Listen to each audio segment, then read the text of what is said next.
If you are new to my channel, do subscribe it and make sure to hit the bell icon so that you would not miss any of my upcoming videos. Hello dear students, welcome to the first part of elements, compounds and mixtures.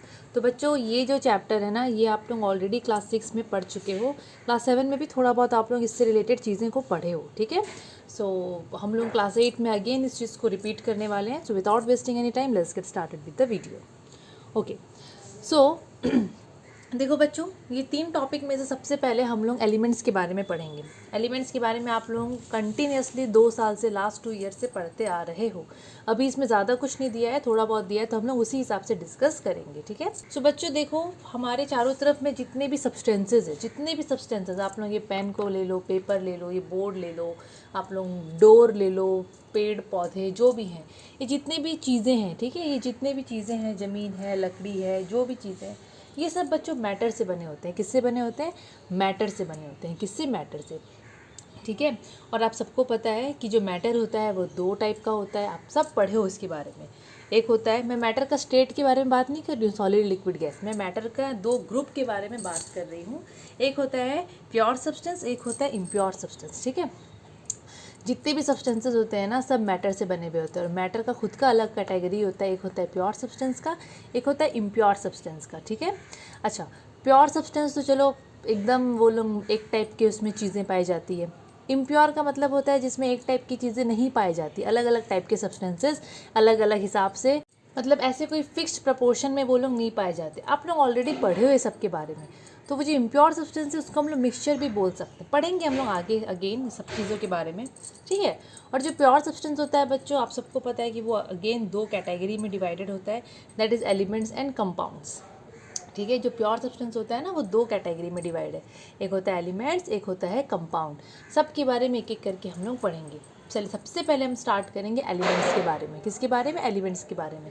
तो बच्चों, आप लोग ये जो hydrogen, helium, lithium, ये जो elements का नाम याद रखते हो ना नंबर के हिसाब से, जितने भी जो hydrogen, helium, nitrogen gas, oxygen gas, carbon, ठीक है, कार्बन अपना कोयला में पाया जाता है, नियॉन, फ्लोरीन, मैग्नीशियम, सोडियम जो नमक में पाया जाता है, ठीक है।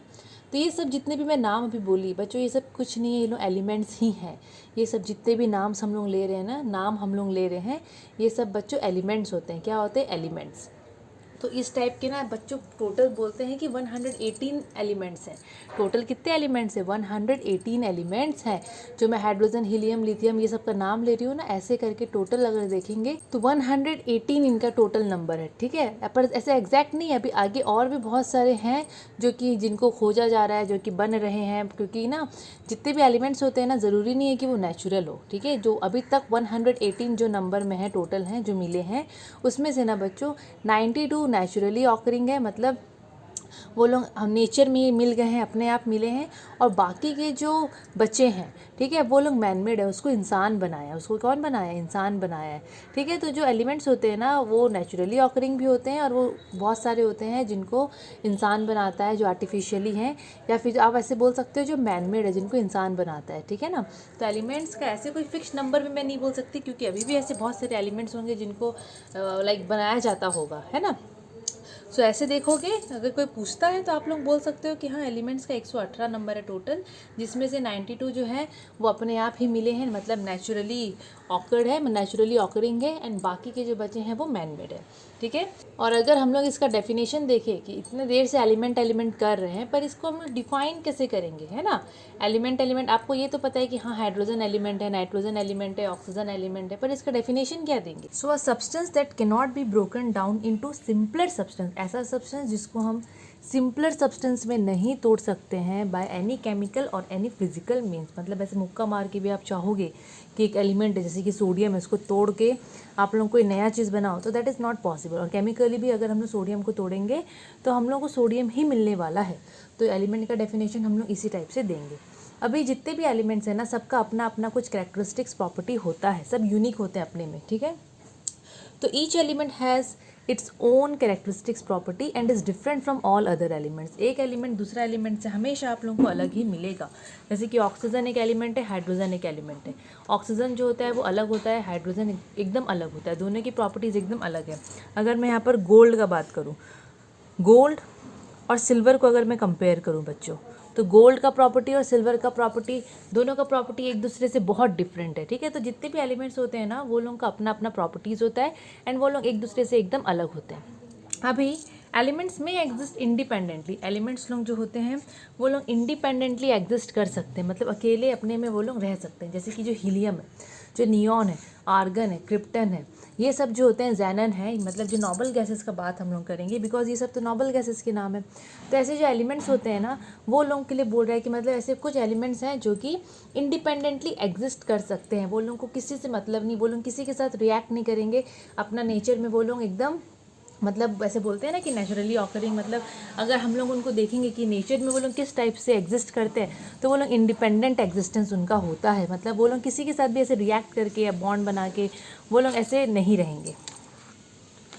ओके और लेकिन ऐसे और भी कुछ कुछ होते हैं, और कुछ कुछ ऐसे एलिमेंट्स होते हैं जो कि इंडिपेंडेंटली अकेले नहीं रह सकते हैं, वो लोग दूसरे एलिमेंट्स के साथ कंबाइन करके अलग अलग सब्सटेंस बना के रहते हैं। मतलब बोलने का मतलब ये है कि कुछ एलिमेंट्स ऐसे होते हैं जैसे कि नोबल गैसेस जो कि इंडिपेंडेंटली एग्जिस्ट करेंगे, वो लोगों को किसी से मतलब नहीं है।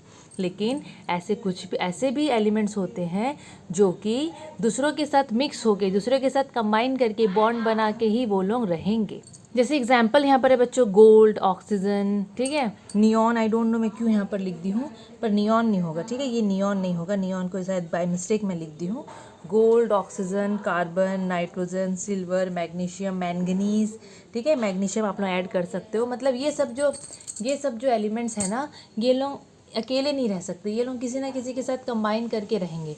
सोना हो गया, सिल्वर हो गया, हाँ गोल्ड सिल्वर थोड़ा सा कम ये लोग रिएक्टिव होते हैं, ठीक है, थोड़ा सा कम रिएक्टिव होते हैं ये लोग। लेकिन oxygen, carbon, nitrogen, manganese, chromium, zinc, iron, copper, ये सब तो काफ़ी रिएक्टिव होते हैं। और ये लोग क्या करते हैं ना, ये लोग दूसरे एलिमेंट्स के साथ कंबाइन करके ये लोग कुछ ना कुछ तो ऐसे बना ही लेते हैं। बोलने का मतलब ये है। तो यस, कुछ एलिमेंट्स होते हैं जो इंडिपेंडेंटली रहते हैं, मतलब एग्जिस्ट करते हैं, और कुछ होते हैं जो कि डिपेंड होते हैं, वो दूसरे एलिमेंट्स के साथ कंबाइन करके ही वो लोग कुछ ना कुछ लाइक बॉन्ड बना के, कुछ नया सब्सटेंस बना के वो लोग रहेंगे, अकेले नहीं रह पाते हैं। अभी बच्चों हम लोग पढ़ेंगे अबाउट सिम्बल्स। तो सिम्बल्स के बारे में ऑलरेडी आप लोग क्लास 6 में पढ़ चुके हो, शायद क्लास 7 में भी थोड़ा बहुत आप लोग पढ़े हो। यहाँ पर ज़्यादा कुछ नहीं है, देखो एक्चुअली पढ़ चुके हो बोल के ना, अभी ज़्यादा हम लोग डिटेल में नहीं पढ़ेंगे। तो सिंबल जो होता है बच्चों, सिंबल जो होता है, these are the abbreviation used for elements. Symbol जो होता है वो शॉर्ट फॉर्म होता है एलिमेंट्स का, ठीक है। एलिमेंट्स के लिए ना हम लोग ना कुछ शॉर्ट फॉर्म यूज़ करते हैं, एब्रिविएशन यूज़ करते हैं, शॉर्ट फॉर्म में हम लोग लिखते हैं, दैट इज़ कॉल्ड सिंबल। जैसे कि हर एक इंसान का एक निकनेम होता है अलग अलग, वैसे सिंबल्स के लिए बोल रहा है these are the abbreviations which are used for elements. Elements के नाम के जगह पे हम लोग ऐसे छोटा छोटा शॉर्ट फॉर्म हम लोग दे सकते हैं।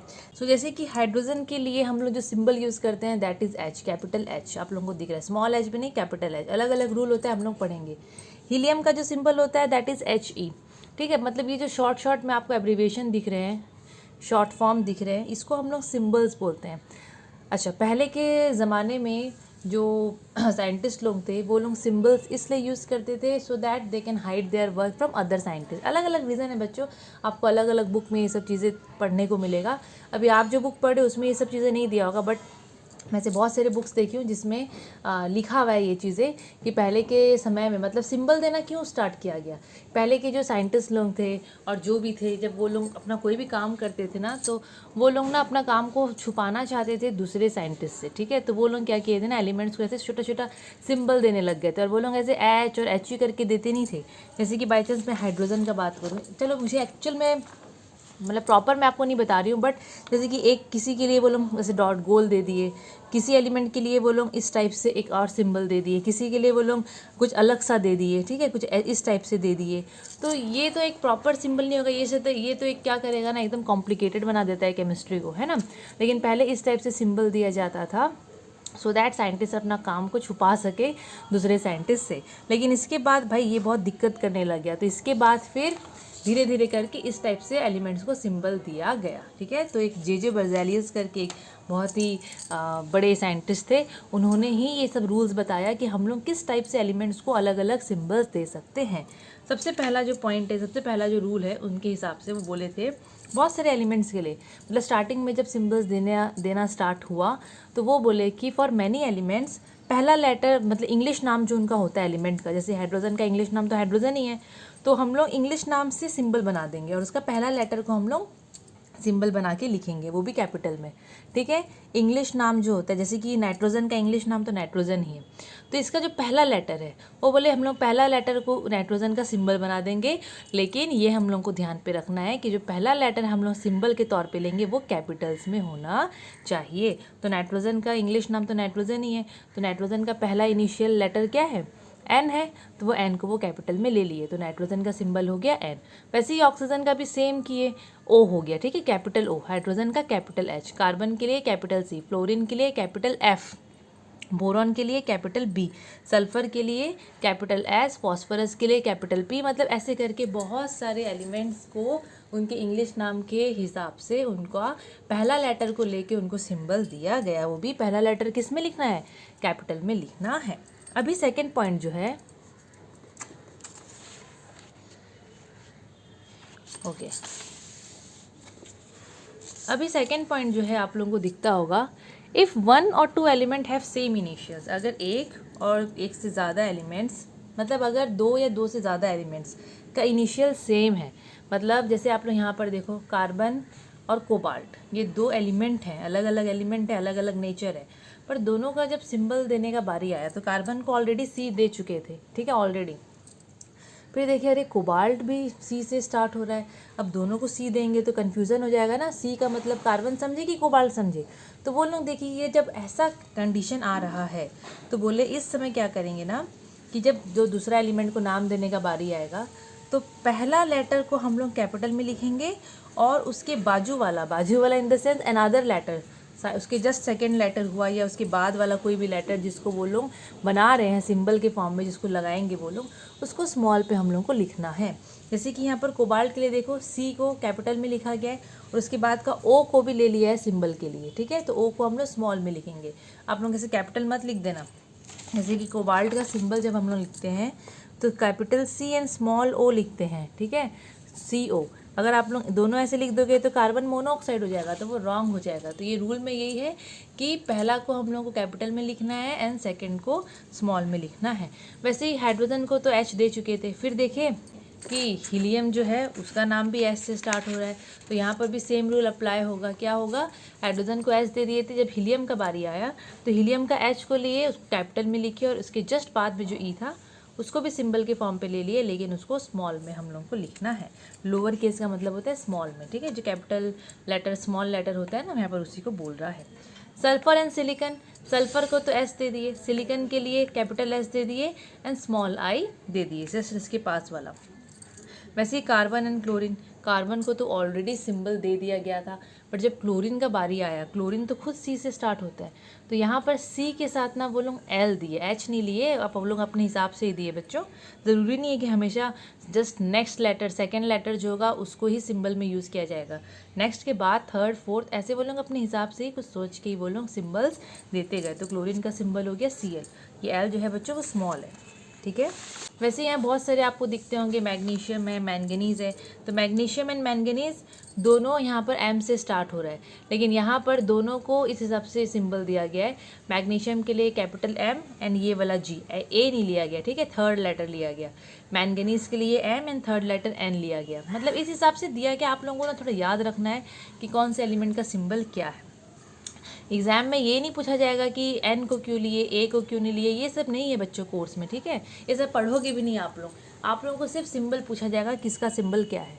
बोरॉन एंड बेरिलियम, बोरॉन को बी ऑलरेडी दे चुके थे, बेरिलियम का जब बारी आया तो first and second letter small में। आपको ये ध्यान देना है कि फर्स्ट कैपिटल में सेकंड स्मॉल में, तो ऐसे ही करके दिया गया।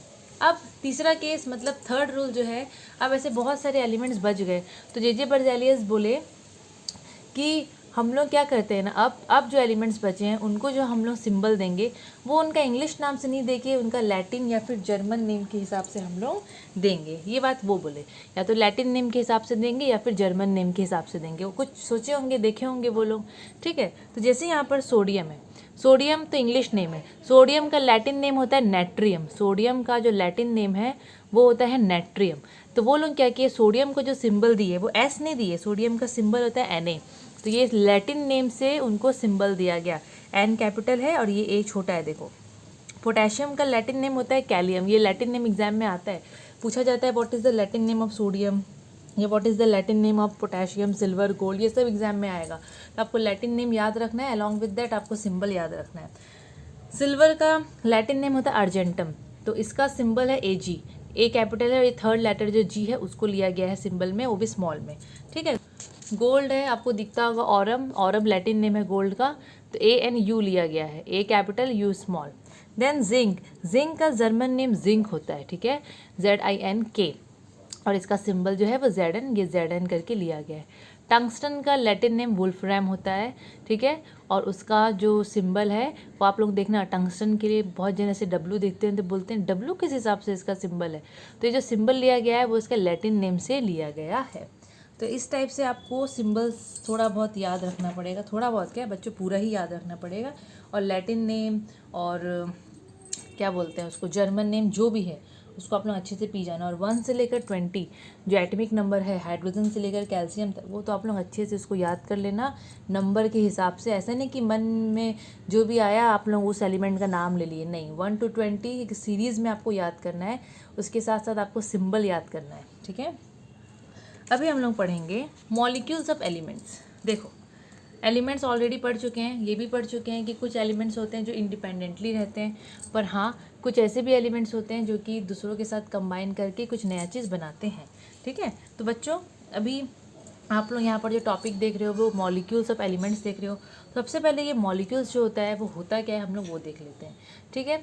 अच्छा, मॉलिक्यूल्स बच्चों एक ऐसा चीज़ होता है जो कि एटम्स के मिलने से बनता है, एटम्स के मिलने से बनता है। एटम आपको पता है सबसे स्मॉलेस्ट पार्टिकल होता है एक एलिमेंट का छोटा से छोटा हिस्सा क्या होता है, एटम होता है, ठीक है। अभी ये पेन को अगर मैं बात करूँ इस पेन का, तो इस पेन में बच्चों नंबर ऑफ़ एटम्स भरती हैं, है ना। अब ये एक मैटर है, पेन एक मैटर है, पेपर एक मैटर है, हम सबको पता है कि मैटर किससे बना होता है, एटम्स एंड मॉलिक्यूल से बना होता है। तो एटम्स कंबाइन करते हैं, मॉलिक्यूल्स बनाते हैं, ठीक है। एटम्स जो हैं वो कंबाइन करते हैं और मॉलिक्यूल्स बनाते हैं। एक से ज़्यादा एटम्स लोग कंबाइन करके क्या बनाते हैं, मॉलिक्यूल बनाते हैं। यहाँ पर मैं एटम प्लस एटम 2 एटम लिखी हूँ बस समझाने के लिए कि हाँ एटम्स कंबाइन करके मॉलिक्यूल बनाते हैं। और अगर हम लोग बात करें मॉलिक्यूल्स ऑफ एलिमेंट्स का, तो जब सेम एटम कंबाइन करते हैं तो वो लोग बनाते हैं मॉलिक्यूल ऑफ एलिमेंट। आप लोग याद रखना, कभी भी अगर एटम 2 मिक्स हो रहे हैं या 3 एटम ऐसे कंबाइन कर रहे हैं तो मॉलिक्यूल बनेगा। 2 एटम मिले या 3 एटम मिले तो क्या बना, मॉलिक्यूल। अगर एक जैसे एटम है तो मॉलिक्यूल ऑफ एलिमेंट कहलाएंगे, ठीक है। अगर सिर्फ कोई आपको पूछता है कि एटम एंड एटम कंबाइन करके क्या बनाते हैं, 2 atoms combine to form what, तो मॉलिक्यूल्स। अगर एक जैसे एटम मिल रहे हैं तो वो लोग क्या बनाएंगे, मॉलिक्यूल ऑफ एलिमेंट। बस उसमें वो लोग आपको ये जोड़ देना है, मॉलिक्यूल ऑफ एलिमेंट, ठीक है। तो यहाँ पर टॉपिक यही है, मॉलिक्यूल ऑफ एलिमेंट। तो मॉलिक्यूल ऑफ एलिमेंट क्या होता है, it is the molecule that is made of atoms of same element. एक जैसे एलिमेंट्स के एटम से बनता है, या फिर एक जैसे एटम मिलके जो मॉलिक्यूल बनाते हैं उसको हम लोग बोलते हैं molecule of element, molecule of element. और यहाँ पर जो बोला है कि एक जैसे एलिमेंट के एटम लोग, तो यहाँ पर आप लोग देखो, आप लोगों को यहाँ पर दिखता होगा बच्चों एग्जाम्पल कि यहाँ पर हाइड्रोजन प्लस हाइड्रोजन, ये आप लोग देखो हाइड्रोजन प्लस हाइड्रोजन, ये लोग मिलके हाइड्रोजन के मॉलिक्यूल बने। अब हाइड्रोजन मिलके हाइड्रोजन के मॉलिक्यूल बनेंगे, है ना। अब ये जो मॉलिक्यूल ऑफ एलिमेंट हम लोग जो यहाँ पढ़े हैं इसके हिसाब से सेम एलिमेंट के एटम, तो यहाँ हाइड्रोजन और ये हाइड्रोजन सेम एलिमेंट है, उसी के एटम। जब हम लोग एटम लिखते हैं तो सिर्फ ऐसे सिंबल एक ठो दिखाएंगे क्योंकि यहाँ पर एटम का बात हो रहा है।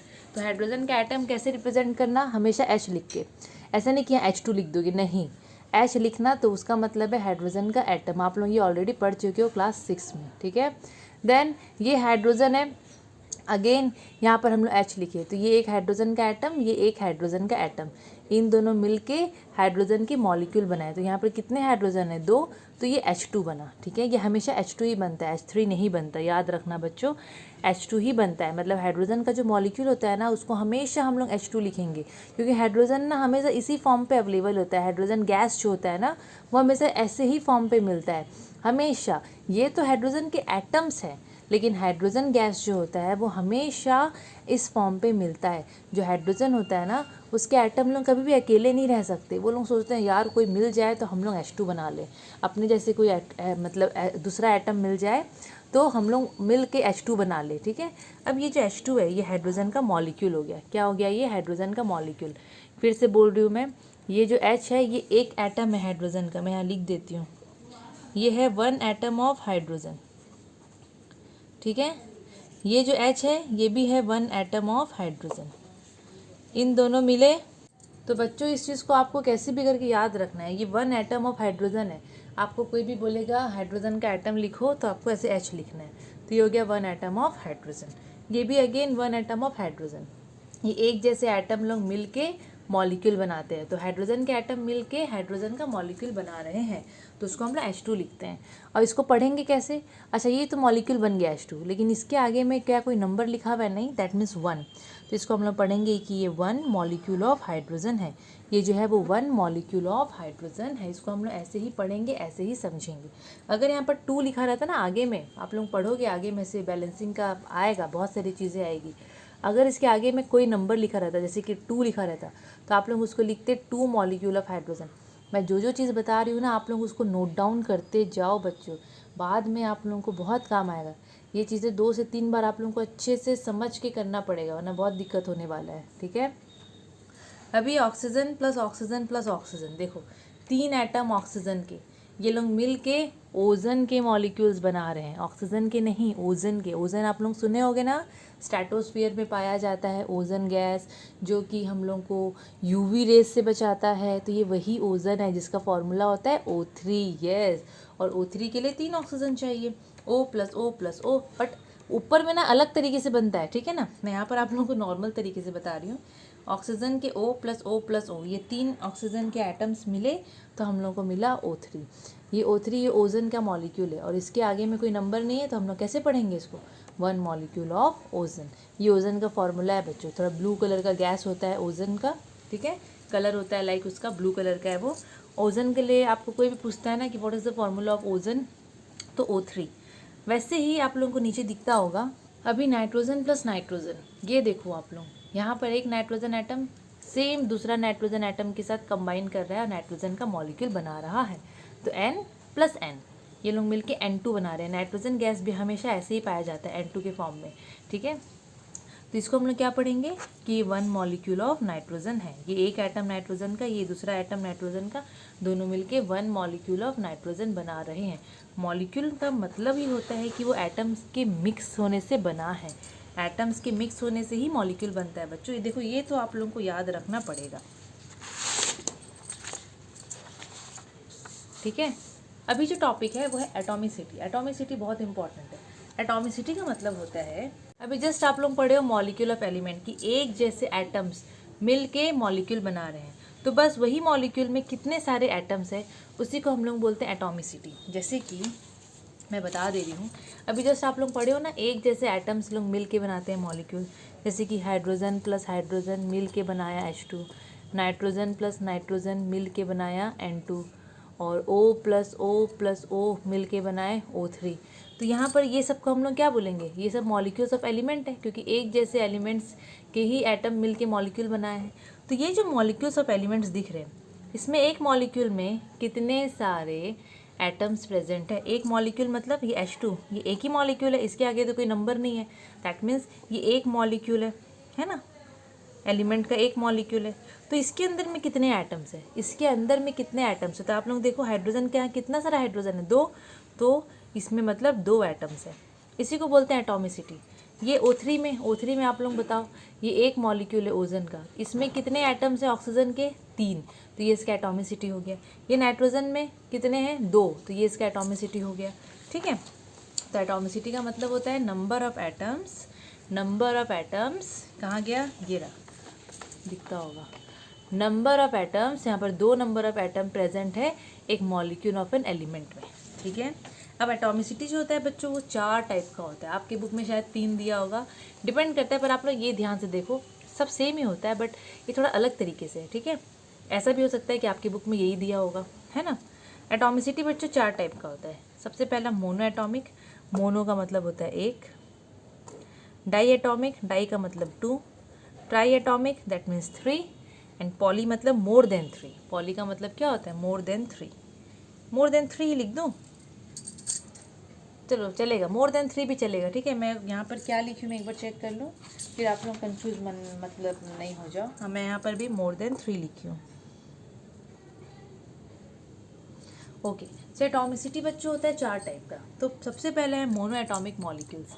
Mono atomic molecules, mono atomic molecules का मतलब ये ऐसे मॉलिक्यूल्स होते हैं जिसके अंदर में सिर्फ एक ही एटम होगा। मतलब देखोगे तो मॉलिक्यूल फॉर्म हो ही नहीं रहा है ना, एक ही एटम प्रेजेंट है, ऐसे आप लोग बोल सकते हो। लेकिन डेफिनेशन ऐसे आप लोग लिखना, जैसे कि नियॉन। अब आप लोगों को पता है कि नियॉन एक नोबल गैस है। नियॉन जो है वो दूसरे नियॉन के साथ मिलके Na2 तो नहीं बनाएगा, जैसे कि ये,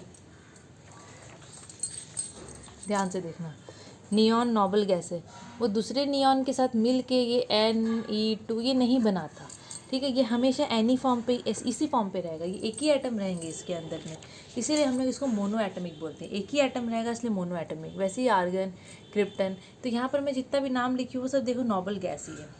तो मोनो एटमिक में बच्चों ये जो जितने भी हम लोग देख रहे हैं, मतलब मोनो एटमिक में ये आप लोग जितना भी एग्जाम्पल्स देख रहे हो ना, ये हीलियम, आर्गन, ये सब का, ये लोग सिंगल एटम के फॉर्म पे एग्जिस्ट करते हैं, इसीलिए इनका एटोमिसिटी होता है 1।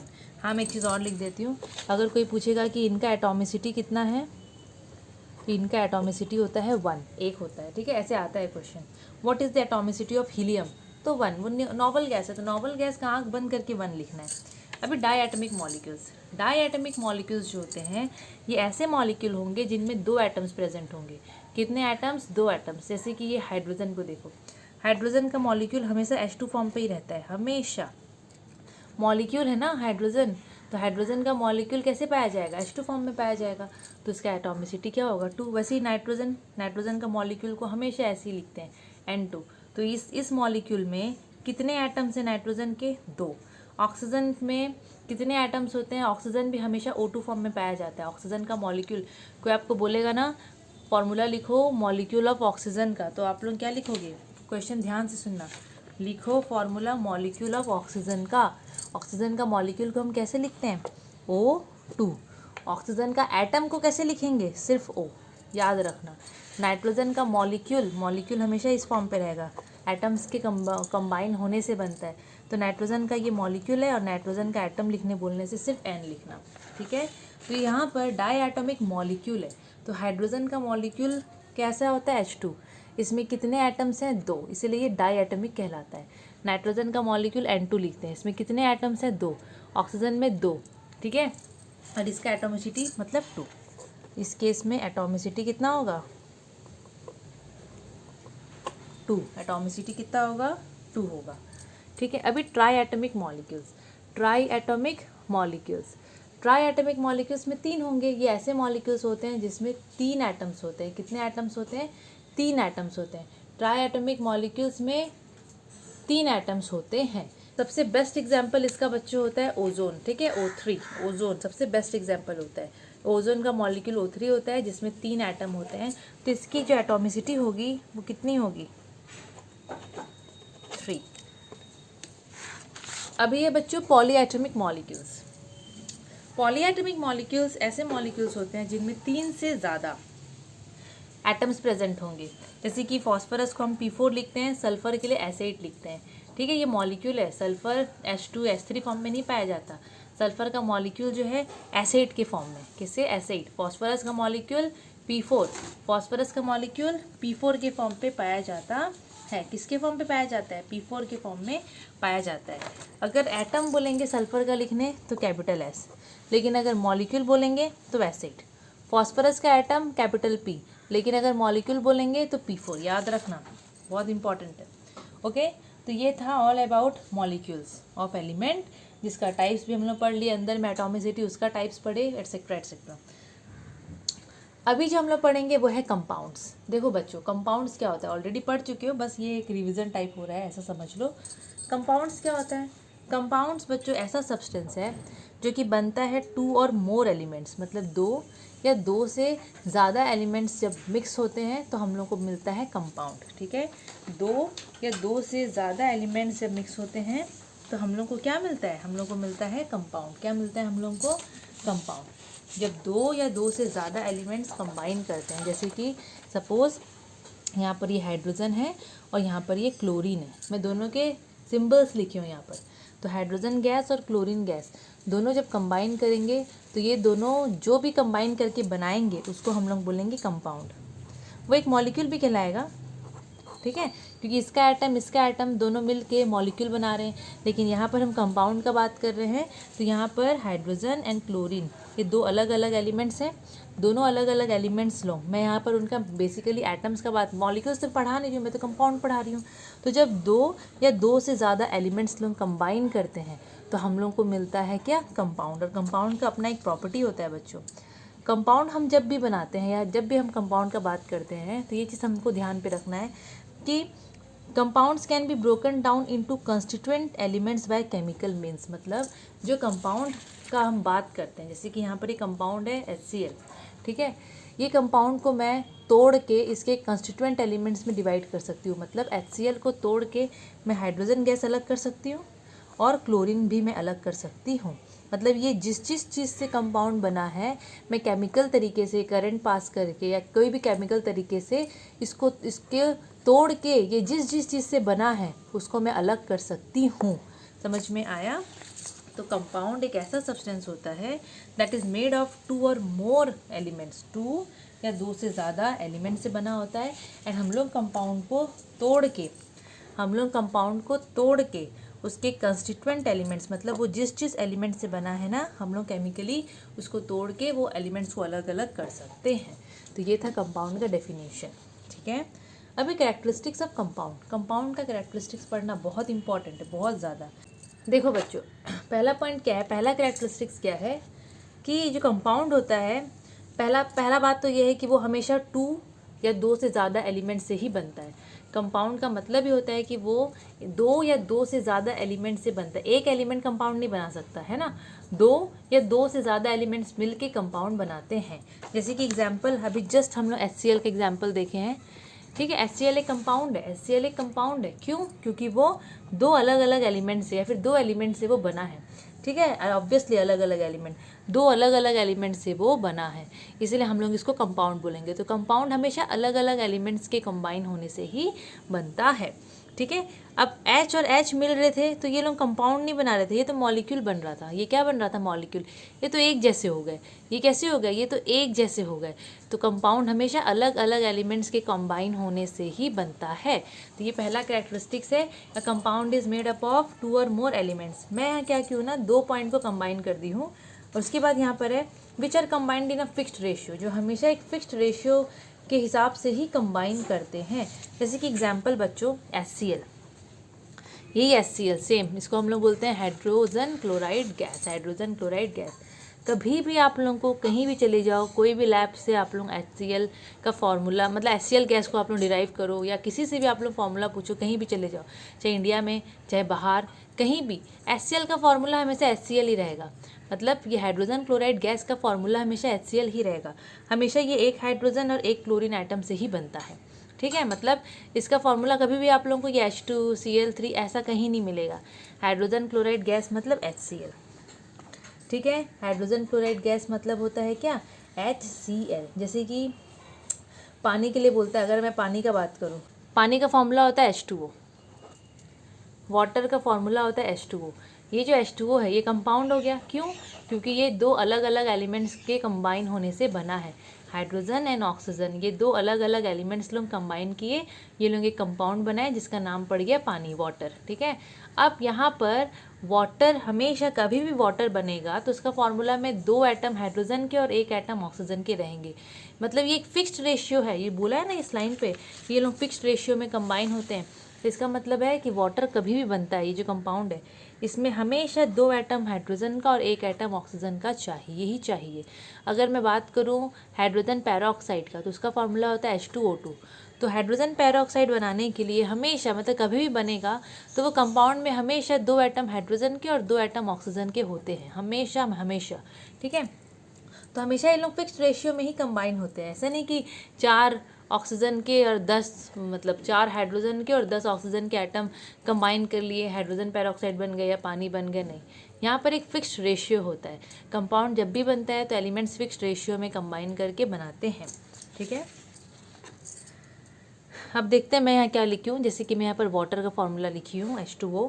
यहाँ वाटर का फार्मूला में मतलब आप लोग यहाँ देखो, यहाँ पर हाइड्रोजन के 2 एटम और ऑक्सीजन का 1 एटम मिल के H2O बनाए हैं। ऐसे तो अलग तरीके से बनता है वो, बट यहाँ पर मैं आपको सिंपल तरीके से बताई हूँ। ऐसे देखोगे तो वो इस टाइप से बनता है। वाटर का फॉर्मेशन ऐसे होता है, H2 + O2, ये लोग मिल के H2O बनाते हैं। ये भी चलो आगे जाके पढ़ोगे, इतना अभी नहीं बता सकती मैं, क्योंकि अभी वो चीज़ बताऊंगी तो आप लोग कंफ्यूज हो जाओगे, ठीक है। तो आप लोगों को ये ध्यान पे देना है कि यहाँ पर वाटर का फॉर्मूला में वाटर बनता है, दैट मीन्स वाटर में बेसिकली 2 हाइड्रोजन एटम्स चाहिए वाटर बनने के लिए और 1 ऑक्सीजन एटम चाहिए, ठीक है। अब ये फॉर्मूला में आप लोग देखो, यहाँ पर 2 एलिमेंट है। अगर ये कंपाउंड है, कोई पूछता है H2O कंपाउंड है कैसे, इसलिए ये कंपाउंड है क्योंकि ये 2 अलग अलग एलिमेंट से बना है, हाइड्रोजन से बना है और ऑक्सीजन से बना है, और ये लोग एक दूसरे के साथ केमिकली कंबाइन किए हैं, ठीक है। केमिकल रिएक्शन के जरिए ये लोग कंबाइन किए हैं, वो भी फिक्स्ड रेशियो में। नेक्स्ट पॉइंट जो है वो है compound is always homogeneous. Compound हमेशा होमोजीनियस होता है। इसका मतलब होता है कि all samples of it are identical in composition and have the same properties throughout. जैसे कि कंपाउंड होमोजीनियस है, मतलब उसका जो एक प्रॉपर्टी होगा ना कंपाउंड का, वो हर सैम्पल में एक जैसा यूनिफॉर्म होगा, ठीक है। उसका कॉम्पोजिशन हर जगह सेम होगा। जैसे कि आप लोग एक कंपाउंड वाटर को ही कंसिडर कर लो, अभी तक तो वाटर को ही हम लोग कर रहे हैं। आप लोग अगर वाटर को कंसिडर करोगे, ठीक है, तो सपोज़ आप लोग यहाँ एक ड्रॉप ऑफ वाटर ले लो और एक पानी आप लोग ले लो कांच के अंदर में, कांच का ग्लास है उसके अंदर का पानी और एक ड्रॉप पानी का, ये दोनों पानी ही है, दोनों का फार्मूला H2 ही है, ऑब्वियसली H2 ही रहेगा। इसका प्रॉपर्टी जो रहेगा पानी का, इसका प्रॉपर्टी भी सेम रहेगा। तो यहाँ पर वही बोल रहा है कंपाउंड हमेशा होमोजीनियस होता है। दैट मीन्स होमोजीनियस का मतलब होता है कि इसके जितने भी सैंपल्स होंगे पानी के, अगर मैं पानी का बात करूँ, सब आइडेंटिकल होंगे इन कॉम्पोजिशन। कॉम्पोजिशन का मतलब वो लोग जिस चीज़ से बने हैं, जैसे कि एक पानी का बूंद और एक ग्लास में जो पानी है, वो पानी का फार्मूला भी H2O है, अब वो पानी का फार्मूला भी H2O है। इसका कॉम्पोजिशन क्या है H2O, मतलब 2 हाइड्रोजन एटम और 1 ऑक्सीजन से ये भी बना है, इसका भी सेम फार्मूला है, ये भी 2 हाइड्रोजन और इसमें भी 1 ऑक्सीजन एटम है। And they have the same properties through out, उनका प्रॉपर्टीज़ भी एकदम सेम रहेगा, ऑब्वियसली पानी का प्रॉपर्टी थोड़ी ना बदलेगा, वो भी सेम रहेगा।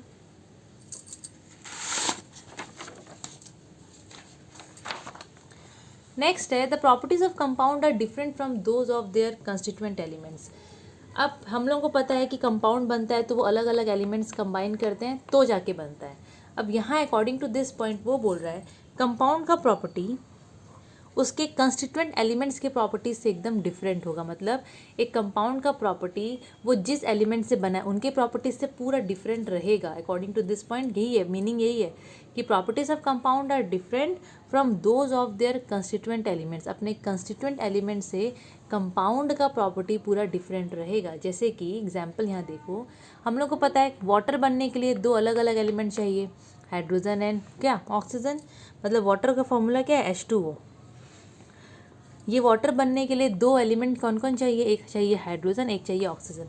हाइड्रोजन का प्रॉपर्टी बच्चों देखो वो कंबस्टिबल नेचर का होता है, मतलब कंबस्टिबल का मतलब होता है जलना। तो हाइड्रोजन गैस जो होता है ना वो जलता है, थोड़ा सा आगे मिल जाएगा ना उसको वो जलेगा।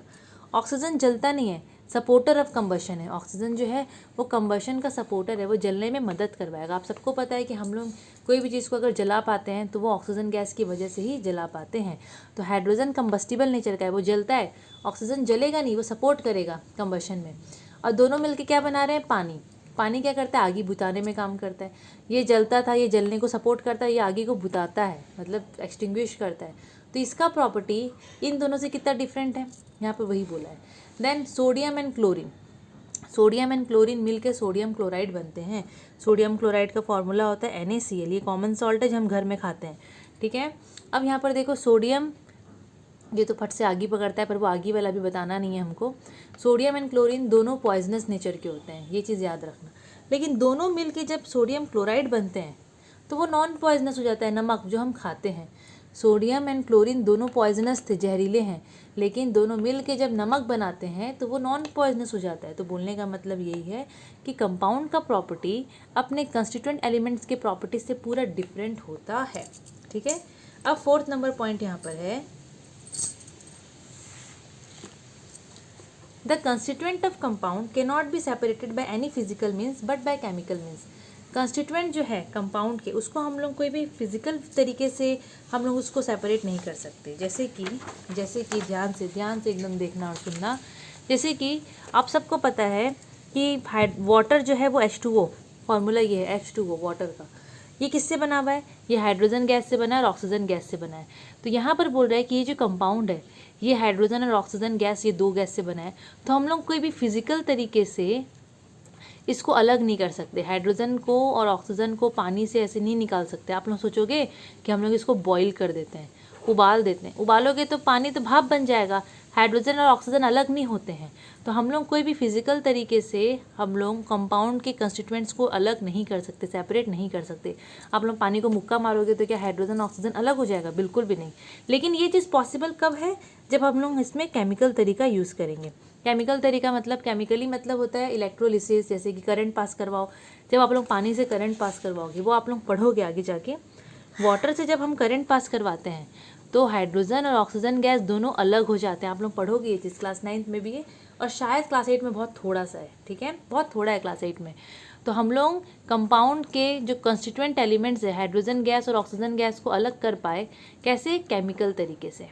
तो केमिकली आप लोग कंपाउंड के कंस्टिट्यूएंट एलिमेंट्स को अलग सेपरेट कर सकते हो, लेकिन फिजिकल तरीके से आप लोग उसको नहीं कर सकते हो। तो यहाँ पर जो फिजिकल तरीका लिखा है उसका एग्जांपल बॉइलिंग। आप लोग सोचोगे पानी को मैं छान देती हूँ या छान देता हूँ तो हाइड्रोजन और ऑक्सीजन दोनों अलग हो जाएंगे, बिल्कुल भी पॉसिबल नहीं है। तो physically not possible but chemically possible है। तो मैं जो यहाँ पर वर्ड यहाँ लिखी हूँ इलेक्ट्रोलिसिस, वो करंट पास करवाने को बोलते हैं। अभी जस्ट आपको बताइए ना, पानी से करंट पास करवाएंगे उसको हम लोग बोलते हैं इलेक्ट्रोलिसिस, लेकिन उसका भी अलग अलग तरीका होता है। आप लोग घर में करने मत बैठ जाना। ओके, अभी लास्ट जो इसका प्रॉपर्टी है वो है कि energy is usually given off और absorb when a compound is form. जब भी कंपाउंड बनता है, जब भी कोई भी कंपाउंड बनेगा, या तो बहुत सारा एनर्जी वो लोग एब्जॉर्ब करेंगे, या तो आगी हीट वो लोग एब्जॉर्ब कर रहे हैं कंपाउंड बनाने के लिए, या तो कंपाउंड बनता है तो बहुत सारा आगे निकलता है, हीट या तो निकलता है या फिर वो लोग एब्जॉर्ब करते हैं। ठीक है, अब यहाँ पर जो बोल रहा है हाइड्रोजन और ऑक्सीजन गैस जब भी मिल के पानी बनाते हैं तो वहाँ बहुत सारा हीट निकलता है, बहुत सारा एनर्जी निकलता है। ठीक है, हाइड्रोजन एंड ऑक्सीजन गैस जब मिल के पानी बनाते हैं ना, जब कंपाउंड बनाते हैं तो एनर्जी इज रिलीज, बहुत सारा एनर्जी निकलता है। आगे और भी आप लोग पढ़ोगे पर अभी इतना ज़्यादा नहीं है। ओके, अब जो नेक्स्ट टॉपिक है that is molecules of compound. Molecules of elements already पढ़ चुके हो। ठीक है, मॉलिक्यूल्स ऑफ एलिमेंट्स में क्या पढ़े थे? सेम सेम एटम लोग मिलके क्या बना रहे थे? Molecule of element. जब सेम एटम थे, जब दोनों सेम थे, मतलब हाइड्रोजन और हाइड्रोजन दोनों सेम है, दोनों मिलके मॉलिक्यूल ऑफ एलिमेंट बना रहे। पर हम लोग को पढ़ना है मॉलिक्यूल ऑफ कंपाउंड। तो मॉलिक्यूल ऑफ कंपाउंड का मतलब अलग अलग एटम्स लोग, अलग अलग एलिमेंट के एटम लोग, देखो हाइड्रोजन अलग है, क्लोरीन अलग है, इन दोनों मिल के जो मॉलिक्यूल बनाएंगे उसको हम लोग बोल देंगे मॉलिक्यूल ऑफ कंपाउंड। अब मैं मॉलिक्यूल के बारे में बता रही हूँ, तो मॉलिक्यूल के बारे में जब भी आप लोग पढ़ोगे तो ऐसे आप लोगों को समझना है कि यहाँ पर अलग अलग एटम्स, हाइड्रोजन अलग है, अलग अलग एलिमेंट के एटम्स मिल रहे हैं, हाइड्रोजन अलग है, क्लोरीन अलग है, इन दोनों मिल के HCl बना रहे हैं। तो ये एक मॉलिक्यूल बना, लेकिन अलग अलग एलिमेंट्स लोग मिल के बना रहे हैं, तो इसको हम लोग बोलेंगे कि ये मॉलिक्यूल ऑफ कंपाउंड है, मॉलिक्यूल ऑफ कंपाउंड है। वैसे ही पानी का देखो HOH, मतलब पानी बनने के लिए हाइड्रोजन चाहिए और ऑक्सीजन चाहिए। ठीक है, तो H2O बना, तो यहाँ पर ये भी एक मॉलिक्यूल बना, उसको हम लोग बोलेंगे मॉलिक्यूल ऑफ कंपाउंड। क्यों? क्योंकि ये अलग अलग एलिमेंट्स के एटम से बना है।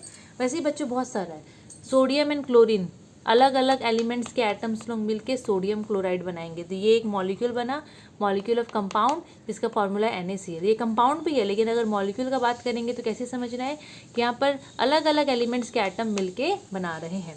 नाइट्रोजन एंड हाइड्रोजन दोनों अलग अलग एलिमेंट है, दोनों के एटम मिलके बनाते हैं अमोनिया। क्या बनाते हैं? Ammonia, NH 3 NH3 formula important है। कार्बन एंड ऑक्सीजन दोनों अलग अलग एलिमेंट है, उन दोनों एलिमेंट के एटम्स लोग मिलके कार्बन डाइऑक्साइड बना रहे हैं। अब बस लास्ट टॉपिक है, ये पार्ट में हम लास्ट जो टॉपिक पढ़ेंगे वो है एलिमेंट्स एंड कंपाउंड्स के बीच का डिफरेंस। उसके बाद मिक्सचर आ जाएगा तो वो अलग पार्ट में मैं बनाऊंगी, तो वो अलग पार्ट में मैं पढ़ाऊंगी। ओके, तो ये लास्ट पार्ट है इसका। देखो लास्ट पार्ट मतलब ये लास्ट टॉपिक है। तो एलिमेंट एंड कंपाउंड के बीच का डिफरेंस क्या है। तो बच्चों आप सबको पता है एलिमेंट जो होता है वो एक ऐसा सब्सटेंस होता है जो कि एक ही टाइप के सब्सटेंस से बना हुआ है। It is made up of only one kind of substance. Element एक ही टाइप के सब्सटेंस से बनता है, लेकिन कंपाउंड जो होता है वो अलग अलग एलिमेंट्स, दो या दो से ज़्यादा एलिमेंट्स के कंबाइन होने से ही बनता है। एलिमेंट को आप तोड़ के सिंपलर फॉर्म में नहीं कन्वर्ट कर पा रहे थे, लेकिन कंपाउंड को आप लोग केमिकल तरीके से तोड़ के सिंपलर फॉर्म में कन्वर्ट कर सकते हो। कंपाउंड जैसे कि H2O ले लो, H2O को तोड़ोगे तो हाइड्रोजन ऑक्सीजन दोनों में उसको कन्वर्ट कर पा रहे हो, है ना, उसको अलग अलग कर पा रहे हो। लेकिन एलिमेंट में ऐसे पॉसिबल नहीं है। एलिमेंट का अपना ओन सेट ऑफ प्रॉपर्टीज़ होता है ना, एलिमेंट का अपना ओन सेट ऑफ प्रॉपर्टीज़ होता है। लेकिन कंपाउंड का प्रॉपर्टीज़ के लिए बोलते हैं कि इसका प्रॉपर्टी इसके कंस्टिट्यूएंट एलिमेंट के प्रॉपर्टी से अलग होता है, क्योंकि ये तो अलग अलग एलिमेंट से बनता है।